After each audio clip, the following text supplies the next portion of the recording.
Hi, I'm Jessica, and when I'm not drinking all the coffee, watching Razorback sports, or hanging out with my family of boys, it's my passion to help elementary music teachers just like you find your unique teaching style. My goal with this podcast is to share helpful tips, strategies, and to give you the motivation you need to gain momentum in your teaching so you can continue being the music teacher rock star you already are. Welcome back to the Elementary Music Teacher Podcast. You're listening to episode 79. Today is a conversation with the amazing Matthew Stensrud. You may know him better as Mr. S Orff all over social media and his website. Today we're going to be talking about the responsive classroom and movement in music. When it comes to the responsive classroom, a lot of times, most of the trainings, whether it's a meeting at your school or a book you've read or an article online, a lot of it just pertains to the regular classroom teacher. And so I love this conversation because he currently does the responsive classroom method in his own music classroom. He shares amazing strategies and tips that you can implement today into your own classroom as well. Also, he is very knowledgeable about movement in the music room, and currently he does so much movement with his own students. And so if you're hesitant about getting started with movement and music and you're not really sure what exactly to do when, he has so many tips and ideas that your students will love and that you will feel more comfortable teaching movement with your students after today's episode. So who is Matthew? He's an award-winning elementary music and movement teacher. He currently teaches pre-K through 4 music and movement in Washington, D.C.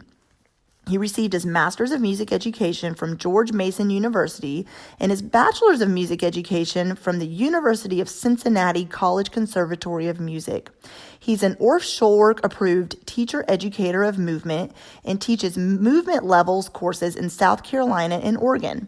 He's also on the Orff Echo editorial board and was a key content contributor to the book Responsive Classroom for Music, Art, PE, and other special areas.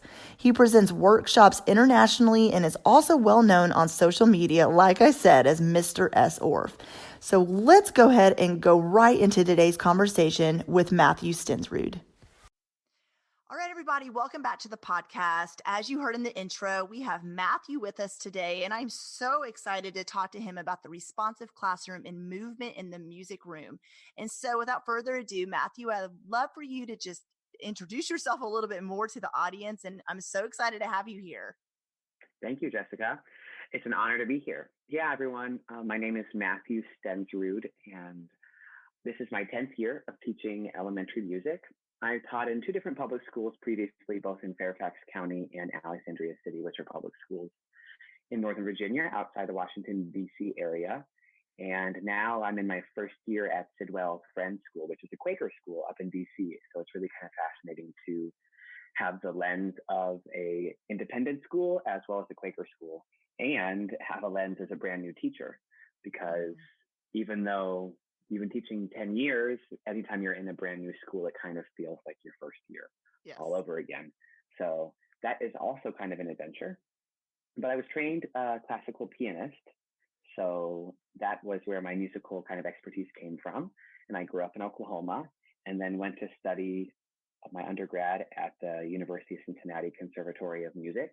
And that's when I first got introduced to Orff Schulwerk from Renee Boyer, who is a professor and a well-regarded Orff Schulwerk practitioner. And that's kind of when I realized, well, actually, this elementary music seems really fun and inspiring, as well as can have a lot of process and take a lot of refining to kind of be skilled at, which is not necessarily something I think I first thought of when you think of elementary music. Mm-hmm.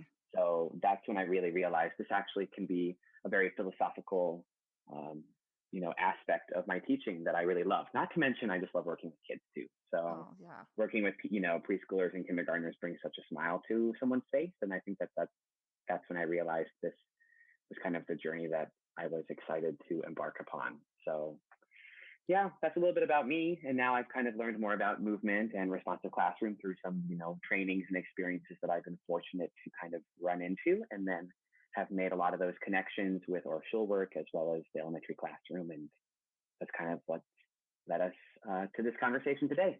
Yes, I'm so excited to talk to you. Okay, so first of all, two things you just said. I'm also from Oklahoma, and I'm also a classically trained pianist. So when you said that, I was like, wait, what? But that's why I love meeting people and meeting music teachers, Right. because you always find something out that's just like, I mean, we could have been at a piano competition back in the day at the same time. That's so It's funny. possible. I mean, Oklahoma's not that big of a state. That might No, have it's actually not. happened. So I'm from the Wasso area, so the Tulsa area. Okay. So yeah.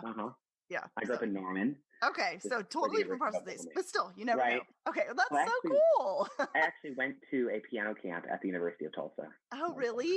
Yeah. I might have been at that one in high school. Okay, well, wow, that's way off subject, but I had to throw that in there because I was really excited when he said that. Okay, so you just never know when you meet another musician what their story is.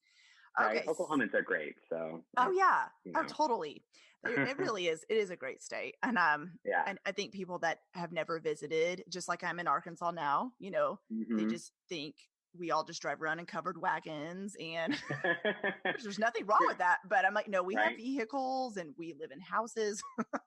Right. Did I ride a horse to school? I've been asked that before. No, actually. Yeah. So there are cowboys, but you know, it's diversified too. Okay. So you told us a little bit about loving to teach, you know, music to kids, but I would love for you to tell us a little bit more about that. If you could pinpoint one thing, or it can be more than one thing, about why do you love teaching music to kids so much? What do you think that would be? Probably the creativity that they show, the imagination that they're excited to experience in the classroom. And I think that's a big part of my teaching. It's definitely part of the Orff Schoolwork philosophy, which is that the students kind of make the choices and they can be the guide in the classroom and the teacher is the facilitator. So oftentimes my lessons may not go at all according to kind of how I envisioned them, because all of a sudden the students come up with an idea that may or may not be where I was thinking the lesson would take us. And then all of a sudden we say, well, let's try it. And the students always want to try it. And too often a teacher can say, well, that's not what I was thinking. But I think it's actually it's a better choice to encourage the students to be creative. And maybe they'll find out that sometimes we had ideas that may not have been the best ideas, and that's fine too. But we then get to explore them, and the students can understand that there really isn't necessarily a wrong answer, just, you know, different pathways that we can take. So that's definitely one of my favorite things about kids' spirit that as adults too often we lose sight of, I think. Yeah. And sometimes the kids have the best ideas, like things they'll say or ideas they come up with in your music room that you never even thought of. And you're like, why did I not think of that? That's actually a really great idea. Right. You're like, I'm going to teach that to my kids every time I see them now. Yes, exactly. Okay. So I am really excited to dive in and talk about the responsive classroom. A lot of teachers listening know what that is, but there's also probably some listening that do not know, and that's totally fine if you're following that area. But I would love for you to just start out by telling us, what is the responsive classroom? Sure. A responsive classroom is an approach to elementary classroom management that was first developed by a group of teachers actually in the 1980s. And it was based on research of how students are most effective and how teachers can be most effective, and the idea that a classroom community is essential to that. Responsive classroom recognizes that the social curriculum of how students learn is just as important as the content or the academic curriculum of what the students are learning. So there are some guiding principles that really emphasize, like, you need to get to know each child individually. You need to know where the student is coming from, whether that means culture or their family background or what they're experiencing outside the classroom, as well as encouraging things like cooperation and empathy. Definitely a lot of the aspects of that, like social emotional part of who our students are. And responsive classroom also recognizes that research shows that when students feel that they're in both a safe space as well as a space that has routines and procedures, that they're going to be more effective learners, and that they can take the aspects of that kind of like fear or flight, that's not a part of their experience in the classroom. Therefore, they can have a higher emphasis on risk taking and actually like taking those challenges a little bit further. And so that's kind of like the research side of it. And then what that leads toward is kind of a place where teachers set clear procedures, but also like encourage students to kind of identify what the rules of a classroom would be themselves, rather than the teacher kind of imparting it upon them. And then letting students make their own choices in the classroom through kind of these broader projects where then students can maybe make the specific content choices, and then also giving students a lot of chances to work together in different interactive learning structures. So they have chances to work with different students in the classroom, as well as kind of decide how they're going to share out their knowledge. So that's a little bit of like a broad overview of what the classroom might be. But yeah, I've really seen a big difference when I've taken kind of those principles and put them into my classroom on the impact on student behavior. Because I think we all know as teachers, when we only, especially as music teachers, when we only see the kids a couple times a week, it can be hard to build those relationships. What that often leads toward is challenges with misbehavior. So how can we get the students to really focus on being learners and working with each other, as opposed to us constantly addressing classroom management problems? Yeah. So that's been a big impact for me. Oh, I'm sure. And I know classroom management is one of the toughest things of teaching. And like you said, especially for elementary music teachers or any music teachers who see their students a limited amount of time. Are there concrete examples you can give for, I know that's hard to break it down for each grade level, but I don't know, let's talk especially about upper elementary, where let's be honest, that's kind of where a lot of the struggle lies. And so how does the responsive class, how does that look with your upper elementary students on a typical day? I know every day in the music room is different, but just give us an example. Absolutely. There's a couple important aspects of responsive classroom that I think any teacher should take away, from this conversation, or what are some things you could implement tomorrow? So you're listening to this right now, what could you do tomorrow? And the first would be a consistent routine on how students enter the classroom. So PK through fifth grade, I always have students enter the same way. They follow me in a circle, and we're doing some sort of body percussion or mirroring activity while listening to different kinds of music. So this week we're listening to samba music. Last week we listened to blues. The week before we listened to some soul music. So it doesn't necessarily matter the exact kind, except that I think it's important to show students the music from all sorts of different cultures across the world. And then they know after we make the circle together that they're following me silently. And after we make the circle, then there's a message on the board, which is the aspect of responsive classroom called morning meeting. So in a responsive classroom, in the general space, the classroom teacher is going to have like a 20-minute morning meeting where they read a message and they have like a sharing time together and an activity and a reflection. And in the music space, we can't do that because that would take our whole class, and then we would have no time to do the rest of our lesson. Right. So instead, so I just have like a brief message on the board that just says, welcome fourth grade. Today we will explore the xylophones and, review our speech piece from last time or something. And then it might have a question in it, like, what do you remember about how we moved to the xylophones safely from Mr. S? So that's kind of the message that the students have. So I have that routine to start every class period, which sets the students for success. They know exactly what to expect when they're coming in. They can kind of prepare their bodies already. But we've also been practicing it every single time.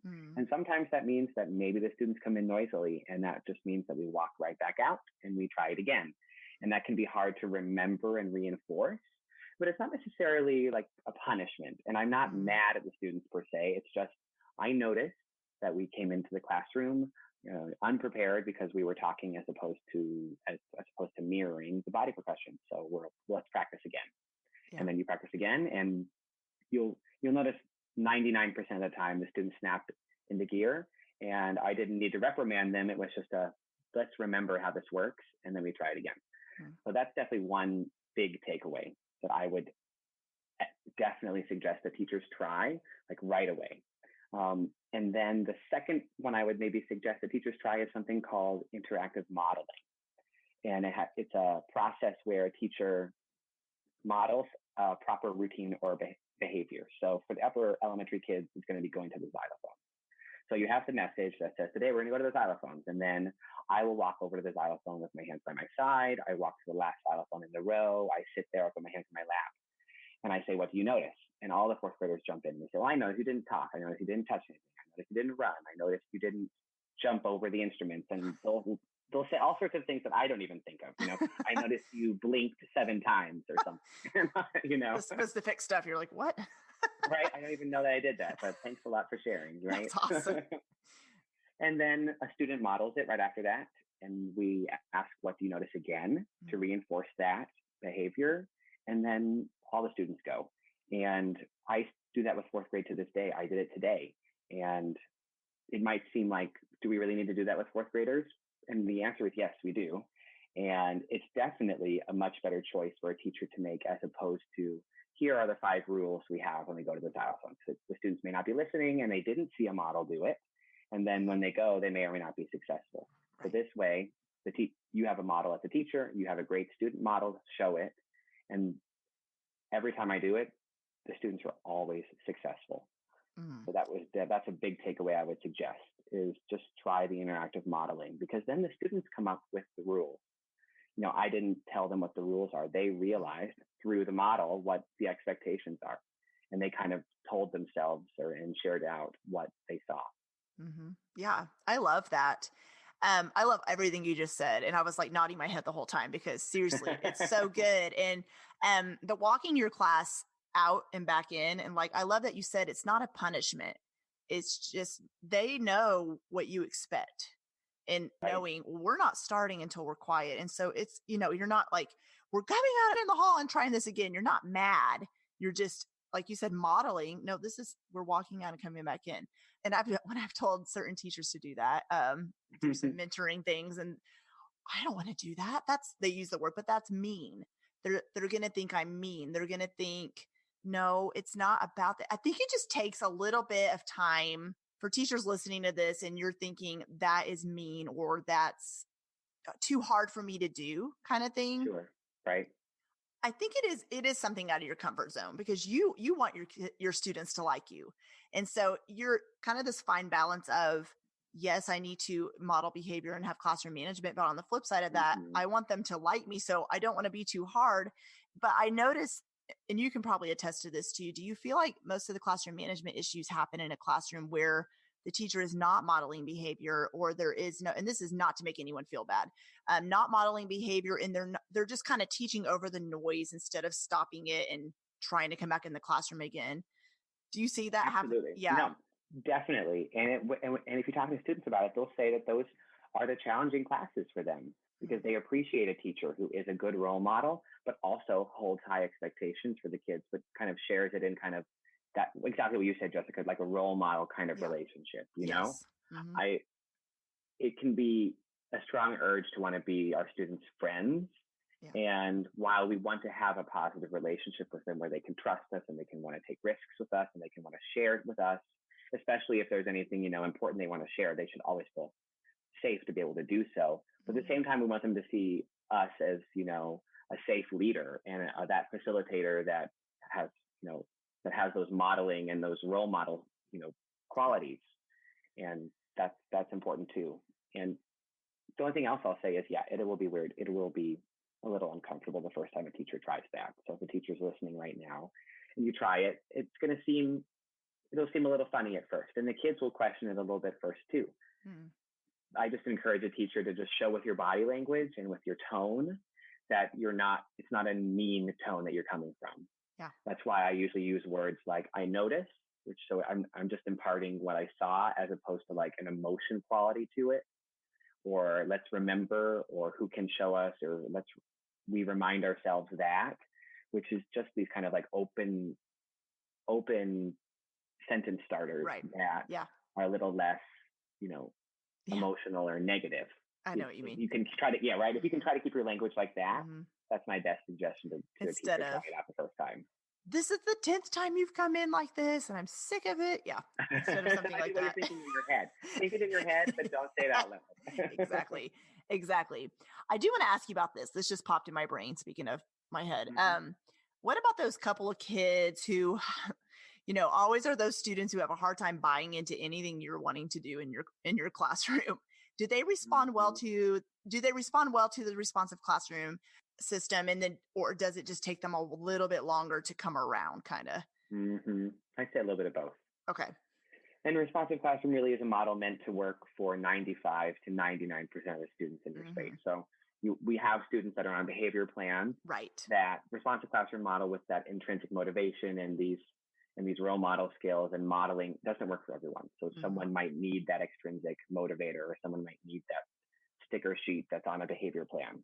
Right. And that's definitely separate from this. And there are some times where the classes take a longer period of time to come along, like you said. And the best advice I can give is just to not give up too easily and to keep practicing. And does that mean that I've had a class before where we had to go out and in almost every time they came? Yeah, I did for maybe the first month, and you feel like you're pulling your hair out. But then the first time that they come in where they actually do it, you're like, I've got this, Yes. Finally. Yeah. Yeah. And there are classes that come along your path that way where you're like, who designed this class, like the students in this class to be put together? Who scheduled this? Like, what is going on? It sure does. And even for someone who's been doing it a while, it happens still. And we have rough days, and we have days where we don't always make the best choices as teachers. So don't think that just because someone has a lot of training that it still doesn't happen, and it still doesn't cause you frustration. So you just have to not let it show and just keep practicing those routines as much as you can. Yeah. And give yourself lots of grace, because you're going to have hard days, but tomorrow is it always seems to be better if you had a bad day. Yeah. Okay. So let's switch gears a little bit. I also want to talk to you about movement, totally different subject, but when we talked about what to talk about on this podcast, I knew I wanted to pick your brain about both of these subjects. So with movement, I know you love to teach movement, and you teach this at several workshops. So what are your favorite ways to use movement with your students, or to teach movement activities to other teachers? I love moving and I love dancing. And I will just first off say that I'm not a professional dancer. Like I said, my training was definitely in music, but I've realized the value that movement and dance plays in the classroom. And that's part of my orchestral work training. And I just said, like, my self comes to life through dance, and my being just feels much more connected. And I can only imagine, and I see it in the students' faces, that when they move too, that they just get so much excitement with their bodies, that this is something they never get to do in any other space, in the whole school day. So I definitely encourage teachers, even if movement seems like this foreign thing, it really isn't. And you can make it happen successfully in your classroom, and your students are going to be so thrilled to try it out. What does movement look like in my space? It definitely varies, but I'd say kind of mostly splits into two categories, which is like the folk dance side, or world dance, where we're teaching kind of a slightly prescripted dance that goes along with recorded music or instruments or something like that. And then you have the creative movement, which is letting the student, giving some parameters for students to make their own choices, and whether it leads to just very simple things in PK and K up to like smaller choreographies and movement sentences with our older students, it can look like a lot of things. So first, if we dive into the folk dance side, and often that's where teachers feel a little more comfortable because it's something that's set. Some suggestions I would give would be, before you ever teach a dance, you need to make sure that you can dance it really well. Yeah. So start with something simple, of course, maybe some like the Chimes of Dunkirk book by the New England Dancing Masters, or you can even find things in like the Spotlight of Music books that whatever kind of resources you have, they have folk dances in them. What you should do is try with recorded music by yourself and make sure you can do it a bunch of times without any hesitation, because that way, when you're trying it with the students, you're the leader. And oftentimes one avenue to teaching a dance is just to start doing the dance from the beginning, and students will slowly catch on. So if that's a circle dance, that can be a really successful way to do it. Yeah. Another way, if you're in a long way set, perhaps might be a scaffolding kind of way to do the dance. So I will show the first part. So maybe I'm walking in and out, and I'll show it, and then the students echo me just like they would echo a rhythmic speech or piece or something like that. When I do that, though, I usually just use sounds as opposed to counting, because students are going to feel the phrase lengths in these kind of like sound structures, as opposed to when we go to middle school and high school, then we start counting in band or orchestra or whatever. And we as adults think that counting is really helpful. But actually for our students, it's not that helpful, and it can throw them off quite a bit. So instead, I'll just make a few sounds. Like it might sound like this. And that meant that the students went in, stopped, out, stopped. And I'll just make those sounds. They'll echo me with those sounds, and then we'll keep going through each of the next steps and scaffold it on. And so then I would teach the next step, and I would layer those 2 steps together. So, and then layer the 3 steps together and the 4 steps together. And before you know it, you have a dance, which is great. The last thing I would suggest is that teachers should always feel comfortable modifying a folk dance. So let's say you have a folk dance that has a promenade in it, and this promenade is kind of tricky and the students aren't getting it. Take it out, do something different. Just do a 2-hand turn, or just have the students walk in and out a couple times, or go to the left for 8 beats and to the right for 8 beats. And I think some teachers are blown away when I suggest that, and they say, well, that's not the way it's written. That's completely fine. We're classically trained, so we think we have to play the piece exactly as it is, but instead just make a change that maybe has the same beat structure or phrase length, and the students will have, they're not going to know the difference, except that this is a great dance. Yeah. So that's kind of like the folk dance side of things. Creative movement wise, start off again with something very simple and start with the lower grades. Oftentimes, if it's the first time you're doing movement, getting the oldest students to jump on the movement train can be a little challenging. So starting with folk dance is best. And then when you're doing creative movement, starting with the younger kids is best, because they're going to jump into whatever you might suggest. One book I love is called First Steps in Teaching Creative Movement. Yeah. That's by Mary Joyce. And you can sometimes find it. It's out of print, but you can usually catch it on Amazon or eBay still, which is awesome. And she just suggests a lesson where all that you say is, show me a way to sit, and the students sit. And then you say, show me a different way to sit, and the students show me a different way to sit. And then you show a third way and a fourth way, and all of a sudden the students are making all of these shapes. And creating shapes is a big part of creative movement. And then I might suggest, choose your 2 favorite shapes and show me the first one and the second one. And then I'll say something like, what if you could melt from the first shape into the second shape? And I'll play the drum, and they'll melt from the first one to the second one. And say, what if you could melt back from the second shape to the first shape? So what they're doing then is just kind of experiencing their body in space in a very simple kind of way. And then I might ask some other questions. What if you could show me a way to stand? And then what if you could change from your standing shape to your sitting shape? And then I'll say, well, what if you could take even longer? Or what if you could do it even faster? Or what if you could find a friend and they could show you their shape and you could learn it? So then all of a sudden they're like looking at their partner and seeing what their hands are doing, and their feet are doing, and their legs are doing, and making these kind of like 2 sculptures that are mirroring, identical to each other. And then they have to grow together into a different shape. And then you can start to kind of ask them all sorts of really interesting questions, like how could your fingers be touching the whole time? Or how could your elbows be touching the whole time? Or how could you look at each other in the eye the whole time? Or how could you not look at each other at all while you're trying to do it together? Or all sorts of kind of these kind of thought-provoking questions that just kind of lend to students' curiosity. So that's really what can be really fun about creative movement. And then all of a sudden you're at it, you can have a pretty extensive and challenging little movement piece just by kind of posing these questions that started from having a student sit or having a student stand.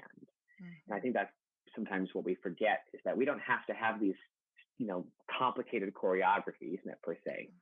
Just start with the student's body and see where that leads you. And then before you know it, the kids will start saying, well, what if we tried this? Or Mr. S, they'll ask me, Mr. S, what if we did it back to back? Or what can we try to make a group of 3? Or what if we tried to move from one side of the room to the other while we were doing it? And they'll start asking those questions, which is even more exciting. But yeah, it can be challenging, but that's at least one idea of how to kind of an avenue into creative movement with your students. Yeah, I love that.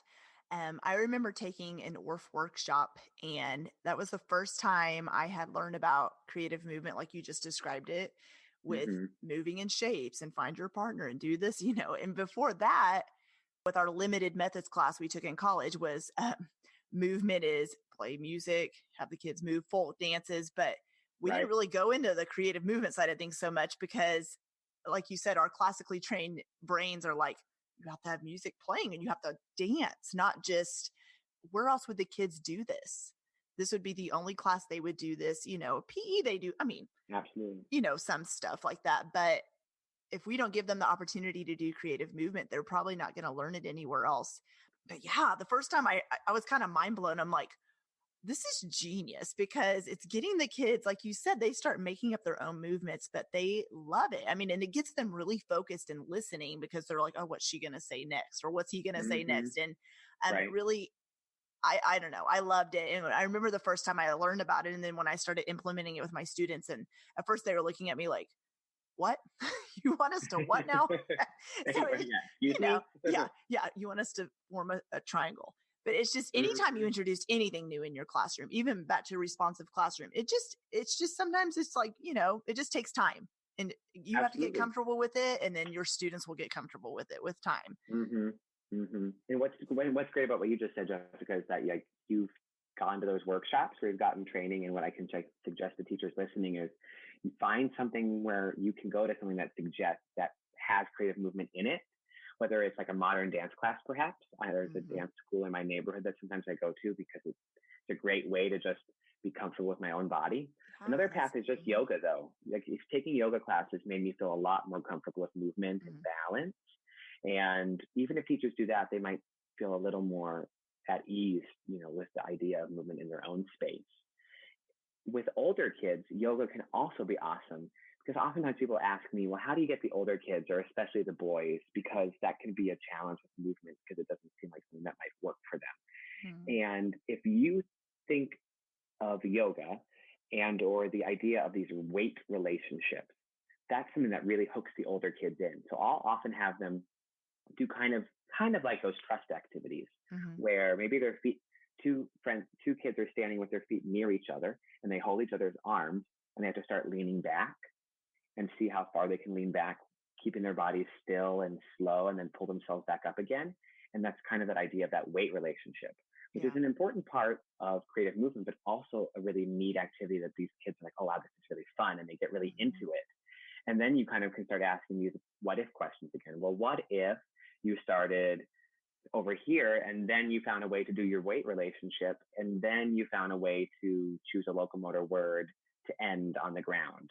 And then all of a sudden you have a little choreography, but the kids are more excited about it because it has this neat aspect that's kind of this really interesting way that's more physical, that I think is what can often get the older kids interested.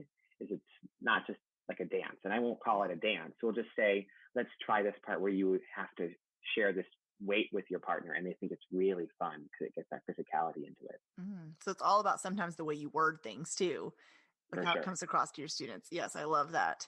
So before I move on, I wanted to comment on something you said earlier when you talked about make sure you know the folk dance before you teach it to your students. It made me think of the song Alabama Gal. And the first time I tried to teach this, I had read the movement, but I did not try it on my own. So of course, when we got to the peel the banana part, I completely forgot. It's like, wait, what? Hold on. So my students were standing there waiting, looking at me like, I'm like, hold on a minute. I'm pretty sure you go around. And then I'm trying to show them, and they're all looking at me. And then I just, of course, lost them because they were just at that point, like, we don't know what we're supposed to do. You can't have a lot of lag time because that's when the kids, so that taught me my lesson is not just read through it like you would a lesson plan, but like you said, make sure you really know how to do it before you teach it. And that was like my wake-up call, like, okay, girl, get it together. It seems like such an obvious thing that if someone listens to, like, well, obviously I would know before I teach it. But just like you said, and you'd be surprised how many other teachers I've gone to visit that try out something and they're like, well, I guess I didn't really know it super well. And that, and especially when you start to get a little more nervous because your kids are with you and you want to do a good job, you should just know it really, really well. Kids moving in the music room is really important. So I want to ask you, when it comes to movement, we talked about all kinds of different movement in the music room. How do you plan what you're going to do movement wise each time you see your students? Do you try to vary it up a little bit each time? The short answer is yes. Right? Right. I know that's like a complicated question. Right. No, I definitely try to have some sort of movement in every class. That can be really hard because maybe there's a lot of other things you want to get to. And we know that we want to have our kids working on their singing as well as their music literacy, as well as some like history aspects.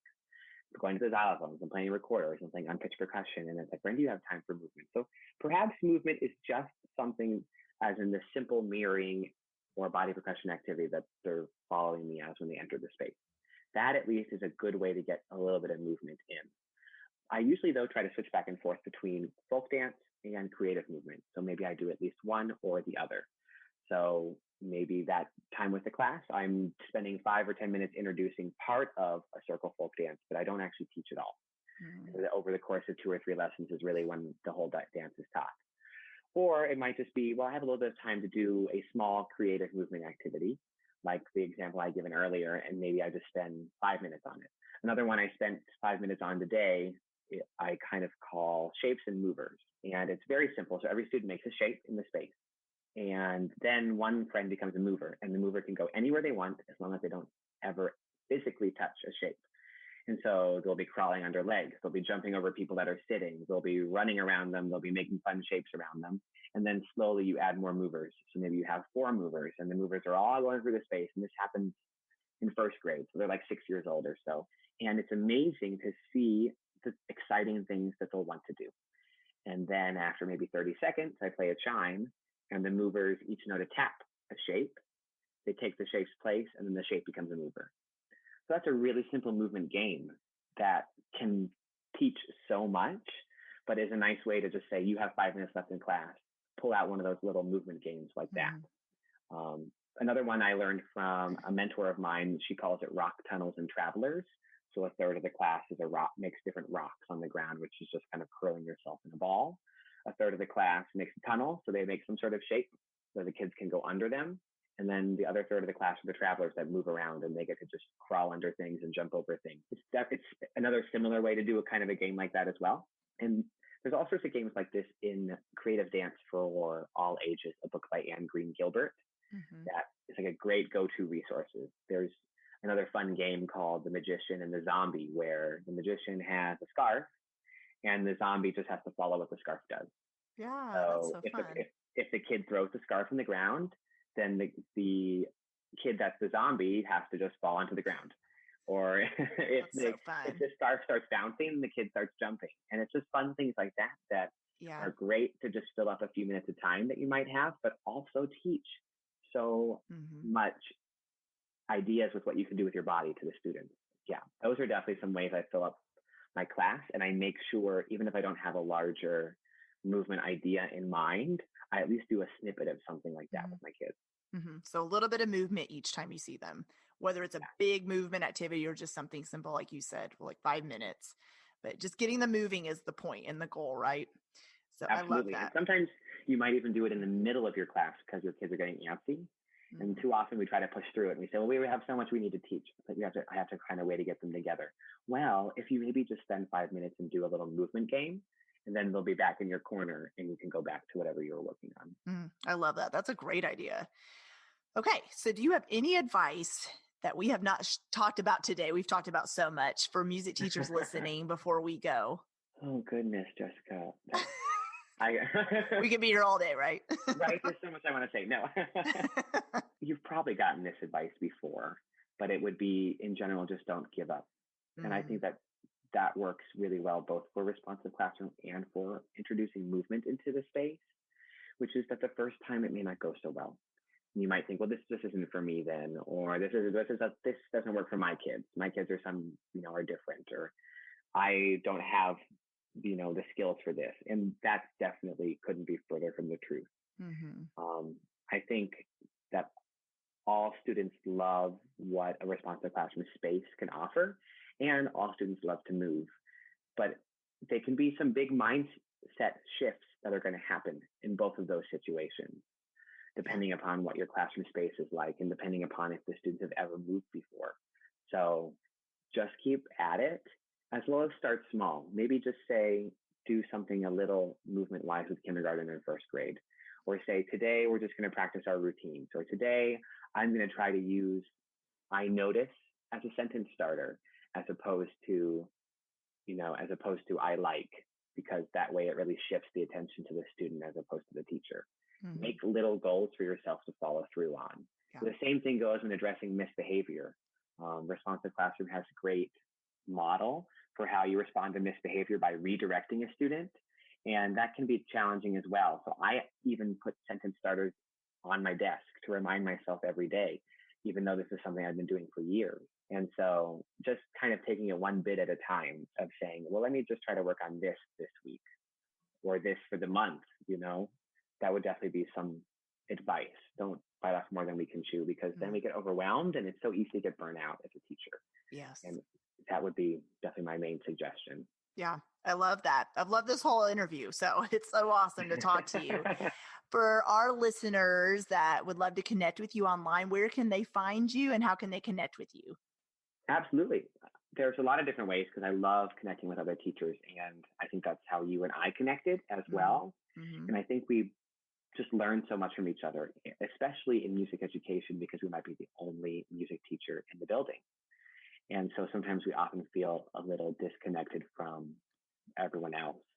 So the social media is a great way that we can stay in touch with each other and offer lessons and ideas and reach out to each other if we have queries or things that we're concerned about or want to know more about.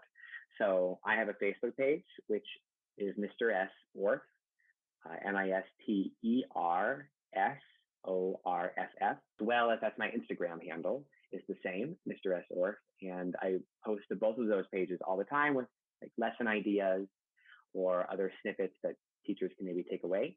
And then I have a web page as well, which is MrSorff.com, or you can go to MatthewStensrud.com. They both take you to the same place. And I offer some lesson plans on there, as well as some lesson plan videos that are also connected to my YouTube page, which is also Mr. S Orff. So I post lesson videos on there where, for example, I might go through the process of how you can teach a xylophone piece to your students. And I'll have a 5 or 10 minute video on YouTube that kind of shows how to do that. So those are all different ways that you can learn or connect with me.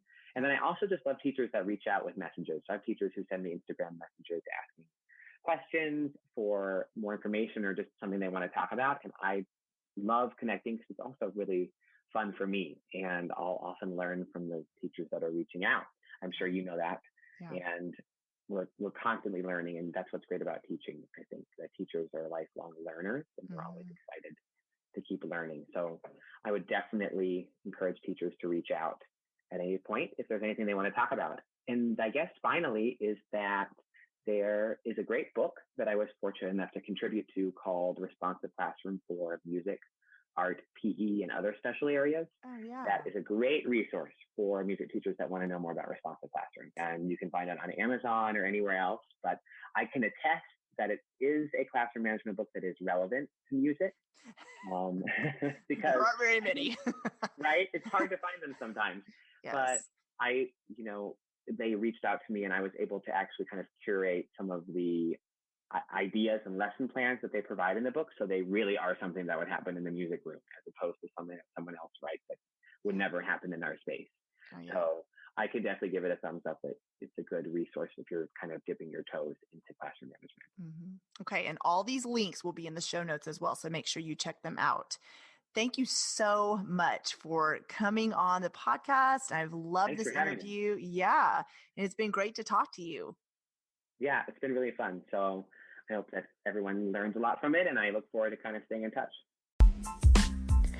Thank you so much for listening in to the Elementary Music Teacher Podcast. Be sure to subscribe to the podcast so you never miss an episode. And while you're there, I would love for you to review the show and leave a rating on iTunes. To find out more about how I can help you gain momentum in your elementary music teaching career, head to thedomesticmusician.com, where you'll find free downloads, courses, the blog, and so much more. Continue teaching music and never doubt the impact you're making each and every day in the lives of your students.